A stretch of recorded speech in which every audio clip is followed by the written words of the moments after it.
السلام علیکم ورحمۃ اللہ وبرکاتہ۔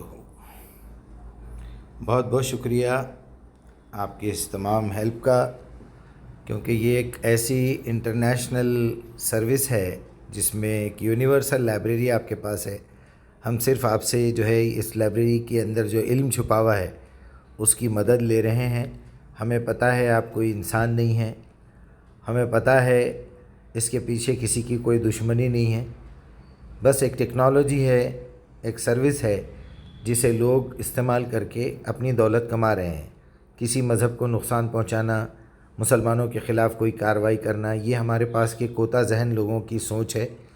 جیسے ہم کیلکولیٹر یوز کرتے ہیں، ایمپلیفائر، مائکروفون، اسپیکر یوز کرتے ہیں اذان دینے کے لیے، کیمرہ یوز کرتے ہیں ویڈیو بنانے کے لیے، قرآن کو پرنٹ کر کے ایک بکلیٹ بنا کے مشینوں میں پرنٹنگ پریس میں بائنڈنگ کر کے لا کے آج درس قرآن دیتے ہیں، لائٹ چالو کرتے ہیں، اے سی یوز کر رہے ہیں، پنکھا یوز کر رہے ہیں۔ یہ سب بھی ان نافرمان لوگوں کا ہی کام ہے جو آپ کی نظر میں جہنمی ہیں، لیکن حقیقت میں کون جائے گا جہنم میں یہ تو اللہ ہی بتائے گا۔ چلیے بہرحال آج ہم اس نئے موضوع پہ بات کرتے ہیں۔ میں نے جو ویڈیو بنایا ہے، کوانٹیٹی آپ کے پاس بہت ہوگی لیکن اس میں کوالٹی کتنی ہے دیکھا جائے گا۔ آپ روز ایک پارہ پڑھتے ہوں گے بغیر سمجھے کے، لیکن اس کے اندر کوالٹی نہیں ہے کیونکہ آپ بغیر سمجھے کے پڑھ رہے ہیں، پھر اس میں عمل بھی نہیں ہے۔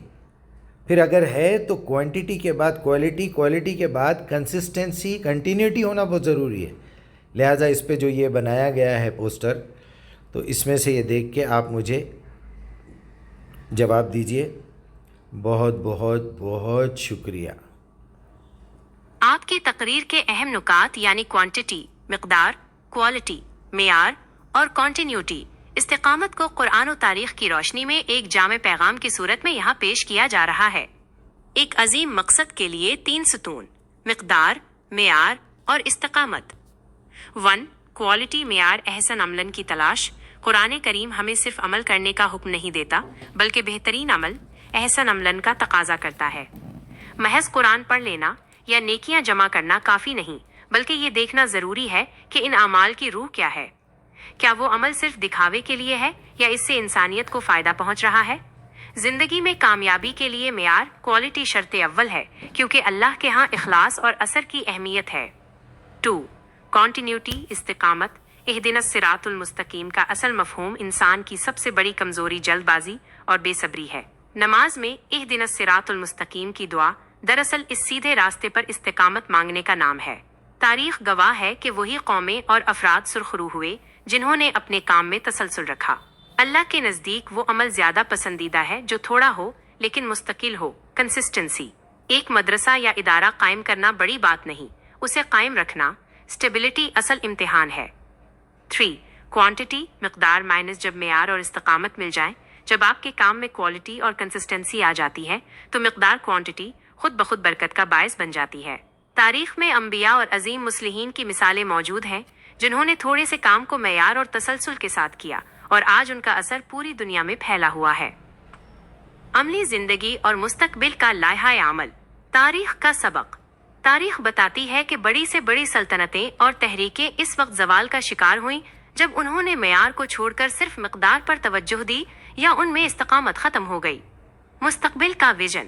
اگر آپ زندگی میں کوئی بھی کام شروع کریں، خواہ وہ دین کا ہو یا دنیا کا، تو ایک لفظ لکھیں لیکن روزانہ لکھیں۔ اپنے عمل میں جذبہ پیدا کریں تاکہ اس کے نتائج سے لوگ فائدہ اٹھا سکیں اور وہ ہوا میں نہ اڑ جائیں۔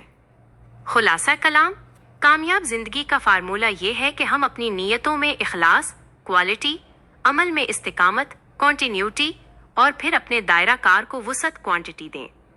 یہی وہ راستہ ہے جو دنیا میں کامیابی اور آخرت میں انعام یافتہ لوگوں کے گروہ میں شامل ہونے کا ضامن ہے۔ واہ، بہت بہت شکریہ۔ یہ یوٹیوب لنک ہے۔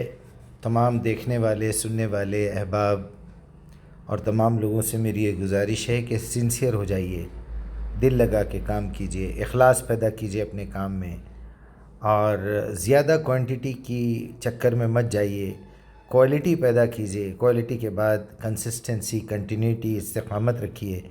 یہی بات تمام انسانوں کی، آدم سے لے کے آخری بچے تک، جو سب سے بڑی کمزوری انسان کی ہے وہ یہی ہے، ان الانسان کان عجولا۔ یہ بڑا جلد باز ہے، یہ اس کے اندر کسی قسم کی فوراً سبجیکٹ چینج کر دیتا ہے، فوراً اپنے ارادے بدل دیتا ہے. ایک ارادہ کرو تو اس کے اوپر استقامت سے رہو، صبر کر کے دیکھو آگے نتائج کیا نکلتے ہیں. کم سے کم میں کہتا ہوں کہ اگر آپ کسی کام کو لے کے اٹھتے ہیں، کم سے کم منیمم 100 ڈیز کا ایک ٹارگٹ بنائیے.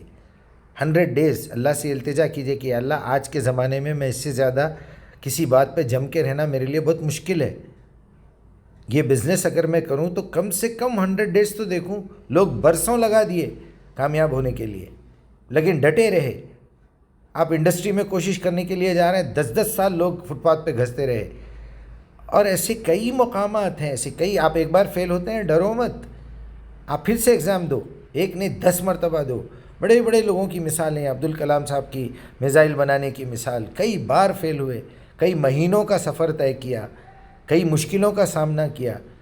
چھوٹی سی بات میں بے صبرے ہو جانا، کسی پہ الزام لگا دینا، کمظرفی کا اظہار کرنا، یہ سب سے بڑا کفر ہے. اور استقامت نہ ہونا ہی جہنم میں جانے کا ایک بہت بڑا سبب ہے. استقامت ہوگی تو اہدنا صراط المستقیم. یہ یوٹیوب لنک ہے، دیکھیے. انشاءاللہ جو بھی مدد ہوگی اللہ آپ کی مدد فرمائے. یہ میری جو خدمت تھی میں نے کر دی ہے. اب اچھائی لینا آپ کے کام میں ہے، آپ کے ہاتھ میں ہے.